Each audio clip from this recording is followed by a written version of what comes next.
PM. Thank you. Thank you, Commissioner Smith. We'll now have a roll call. Can everyone hear me? Okay, we'll have a roll call to ensure we have a quorum. Commissioner Smith, Here. Commissioner Zakos. Here. Commissioner Cousins is absent. Commissioner Wolf. Here. Hi. Hi. Commissioner Decker, Here. Commissioner McPherson, Here. and we'd like to welcome our newly appointed commissioner effective this month, Sarah Black. Yeah. Commissioner Black, are Here. you present? Okay. Commissioner Black is with us tonight.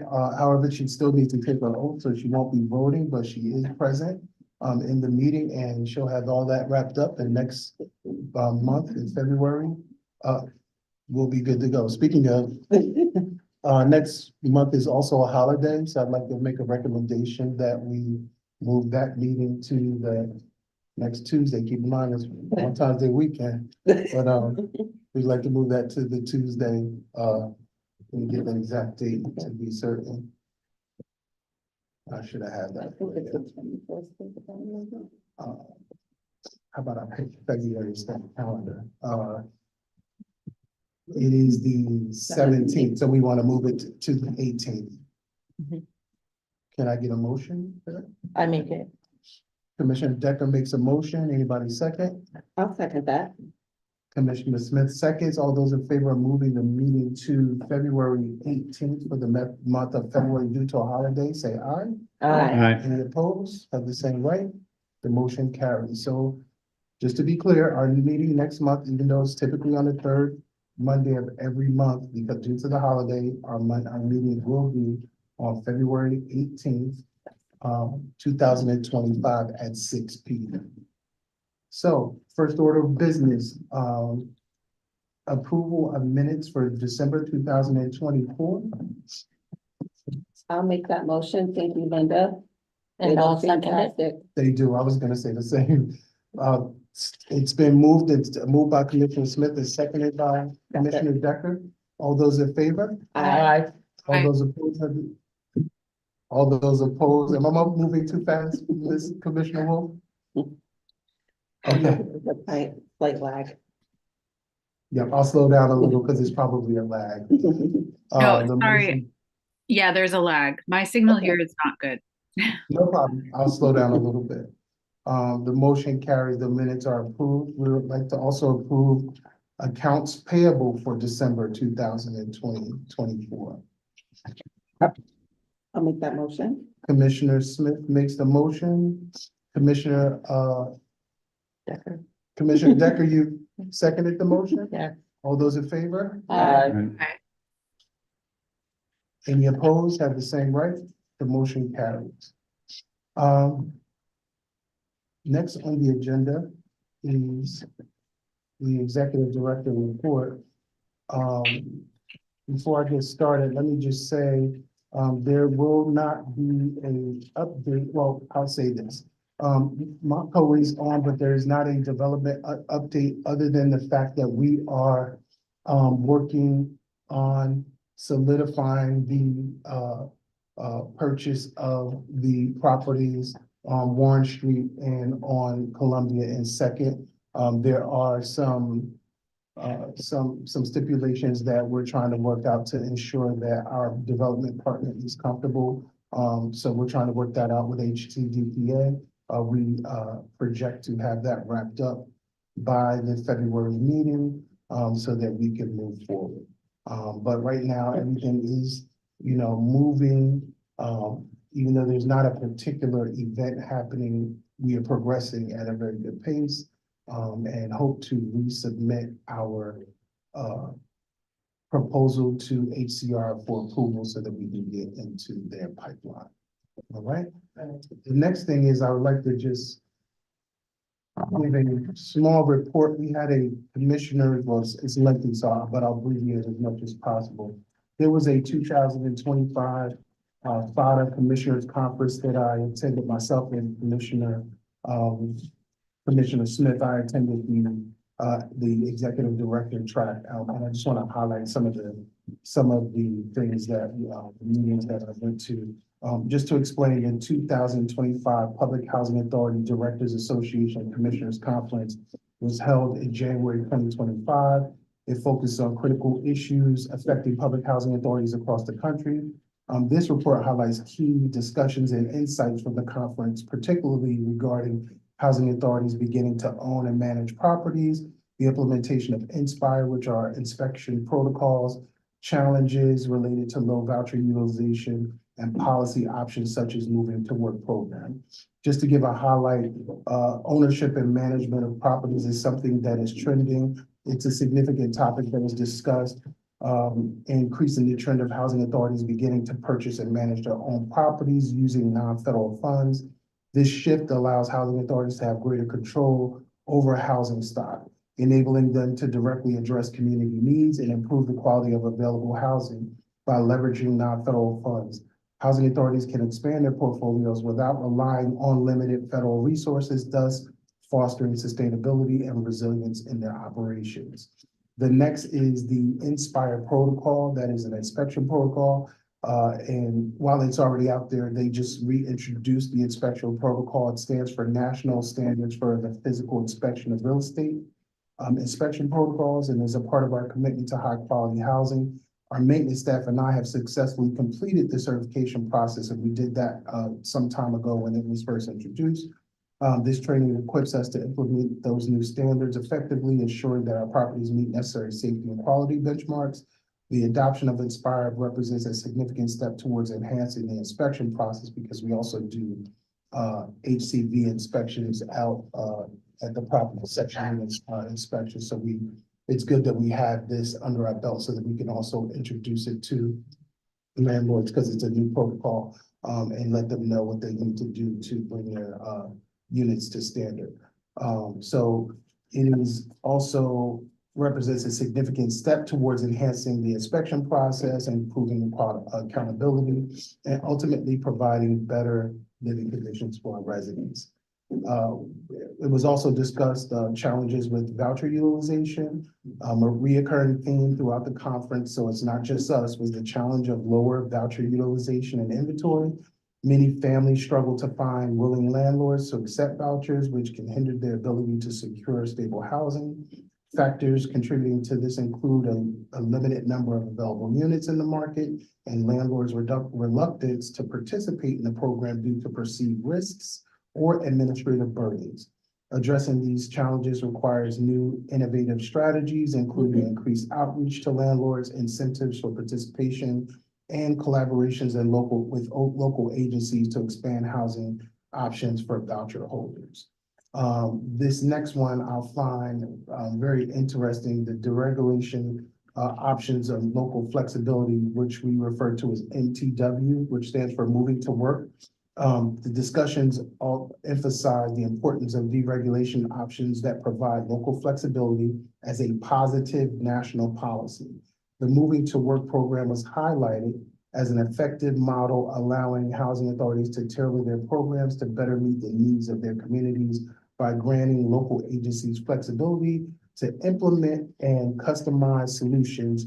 We can enhance the effectiveness of our housing programs and improve outcomes for residents. One of my colleagues from Atlanta Housing Authority was one of the panelists, Terry Lee, who spoke about this, because Atlanta Housing Authority does this. Every housing authority does not have the opportunity to go into the Moving to Work program. So one of the reasons that I'm talking about it here is that I'm asking the board to do some more research on it, and we want to, get our local politicians on board to support that legislation, because if it is supported and all other housing authorities are able to move to that direction, it allows us greater flexibility, fungibility of funds, so that we can move very differently and cater our programs specifically to our needs in our locality. So it's a very interesting program. There's not many housing authorities that are doing it, but the ones that are, at least the ones that I know of, are really performing well and providing great resources to their residents. So there's a couple others, but I'm gonna abbreviate it. I will email this to the commissioners for your edification. But I just want to conclude that the conference was an invaluable opportunity to discuss pressing issues facing housing authorities today, from exploring new ownership models and inspection protocols to address voucher utilization challenges and disaster preparedness. This insight gained from the conference will guide our efforts to improving housing outcomes in our community as we move forward. We're committed to leveraging these discussions to innovate, advocate for policy changes, and enhance the quality of life for the residents we serve. And so thank you for your attention, but I look forward to implementing the strategies discussed at our conference and our ongoing work wherever applicable. All right, so I will email this to the commissioners because it's important that you know what I do when I'm out. All right, the Commissioner Smith knows because she's there, but you know, even if you were there, you might get the impression that because it's a lot going on. There's networking, but it's very, very informative. I will. Is there anything you'd like to add? Of course. Okay, I'll shut up. First of all, I would like to add that Jeff graduated from EDEP, which is Executive Director Education Program. First and foremost, thank you, Nick, for procuring the executive search team to get Jeff. And we picked such an amazing man. I just want to say Jeff was the spokesperson at this graduation. And last January, I got to go to this graduation for the first time, and it was his friend Terry was the spokesperson. And I said to myself, next year, Jeff is going to be up there. And sure enough, when I got there, Jeff was up there, and I was just like, oh my gosh. And I just want to say it's like 28 to 35 people that graduate. So for him to be chosen to be the spokesperson, it was an amazing thing. And he had the whole entire room in tears. And he put Hudson on the map because they were like, he's from Hudson, New York. We don't know where that's from, but this guy's on fire. This guy's amazing. So I just want to say to the full board and Nick on the work we did to get Jeff was just amazing. And we have a rock star. So 2025 is going to be amazing for us, period. Yeah. That's it. Thank you. And thank you for those accolades. And thank you. I deliberately did not tell Commissioner Smith because I wanted her to be surprised, and she looked like a proud parent. That really made my heart. You have no idea. This is a room full of people From all over the world, and you know, even in Canada. Right. So like, it's amazing. And just to give you an idea, the tables number 1 to 75, 10 persons a table in the room was very near full. Yes. So it was a very good experience, a good opportunity for me to share my why. Hopefully, as my understanding, it was recorded. And yes, I do have it.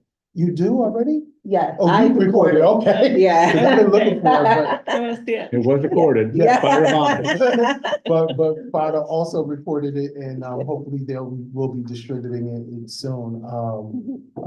I really would love for you to see it, because when I do tell my stories, typically in a snapshot, this will outline it a little bit better and help you understand why I love this business and why I do what I do. Yeah. So thank you for the opportunity, because Hudson Housing Authority has helped me go through that program. They funded it, and it is to ensure that I have the education, the acumen, as well as the connections that I need to help take our housing authority to a better level. Congratulations. Thank you very Great much. job. Thank you. It was it was good. Thank you for that. Can I ask you a quick question You may. about the conference? Yes. The moving to work program. Yes. Could you give like an example of some way that a community would like take advantage of flexible, like some example of how the program works or how it has worked? So that's the beauty of it too. It's done differently with different housing authorities. The housing authorities, it's literally tailored to what the needs are. So I'll give you an example of a housing authority in Birmingham. I'm not in Birmingham. It is in Alabama. I'm not familiar to what city at this moment. I'm at a loss. But one of the things that they did is they established a program with their funding to educate landlords, bring them in on their program for Section 8, and encourage them to participate. But even more importantly, they use those funds and establish a program to certify their residents as ready renters. right? And what they did was that they got the landlords to go through that very same program, so they understood it was a serious program. It went from how to budget to how, tenant rights, knowing their lease, how to put in a work order, how to have a discussion with your landlord without yelling, screaming, cursing. Just very, very empowering people to do for themselves. And so once landlords went through the program, they really realized how impactful it was and how important it was. So when that person had a certificate that they completed that program, landlords were more than willing to take it because they understood what they went through. That's just one example. Another example is where there may be funding that is in one program. There's different programs, public housing, there's HCV, which is Section 8.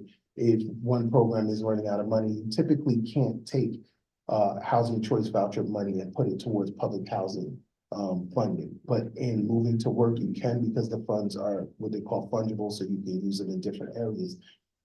In Atlanta, and I'll name these. I could do a better job at naming them so you can look them up. But in Atlanta, they have a home ownership program. Now and while these things are very beautiful, it's not always palatable to all residents because they wanted the voucher in this case, and you can use it this way, but they wanted the voucher in their case to help pay for their mortgage. And instead, they used the money to make a certification program, help those people get jobs so that they can qualify, so they can actually sustain having a home. And then they had some down payment arrangements and things like that. So it's extremely innovative, a lot of different things you can do. And each housing authority in different areas are using they're using the protocol very differently. So it's a very flexible program, and that's the point. It can meet local needs. So that's what's great about it. But I would recommend that you look up Birmingham, Alabama. I believe they're MTW, Atlanta. And actually, I'll send you links to other sites that are MTW so that you can take a look at it. All right? Great, thank But you. yep, it's a very good program. You're welcome. Any resident public comment? Any public comment from any of the residents? I feel like Mr. McGrew today because I don't have my glasses on.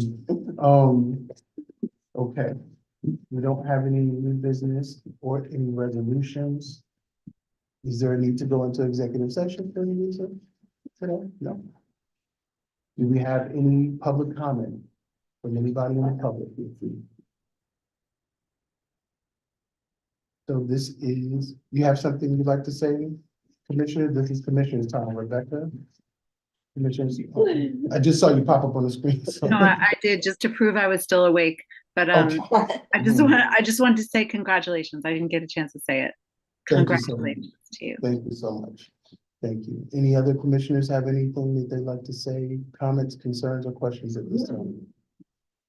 I would like to just say that I'm very excited to have Sarah Black on board.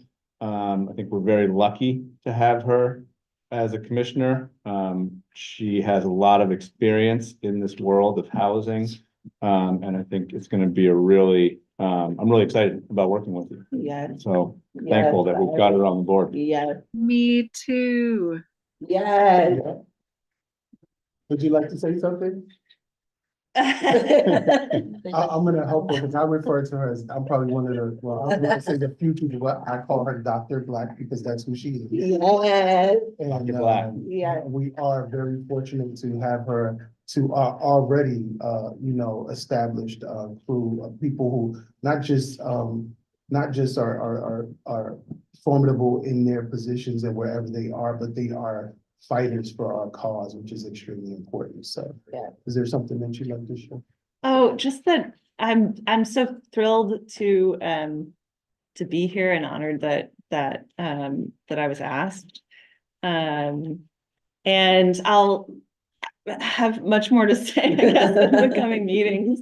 I just couldn't imagine a process like more important to the heart of this town. And it's gonna be an honor to be a part of it. So thank you for having me, and I really hope to serve this community's interests. Thank you. Thank you. Thank you. Well, now to everyone's favorite portion of the meeting. Is there a motion to adjourn? Motion to adjourn. I second. There we go. Properly moved and seconded by Commissioner Zakos and Commissioner Decker. All those in favor? Aye. The ayes Have a great it. night, Have a great everyone. Thank you, everybody.